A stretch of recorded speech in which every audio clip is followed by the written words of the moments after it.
Hey there, how's it going everybody? So I'm here next to none other than the amazing Fava Bean, and if you've been following along on this channel, then you know I've got this crop spread all throughout my garden.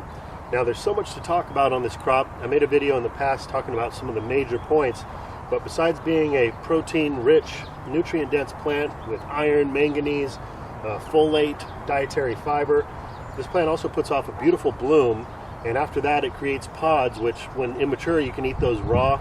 Once they become mature, you can take the shell off and you can boil those up, save them long term for food storage. But one of the main reasons I'm proliferating this plant in mass quantities back here is for the nitrogen fixation. So in order to achieve nitrogen fixation with this plant, as soon as it starts to flower, you're going to want to cut it back.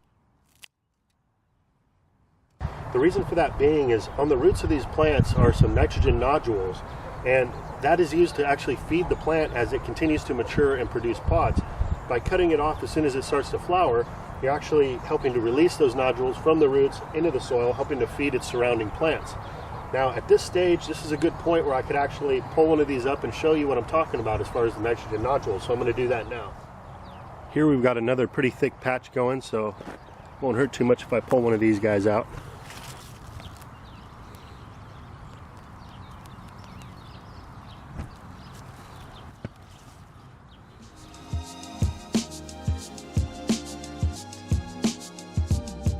So all those little white balls there are nitrogen nodules. So let's take this plant over to the hose. We'll rinse off the roots so we can get a closer look at this.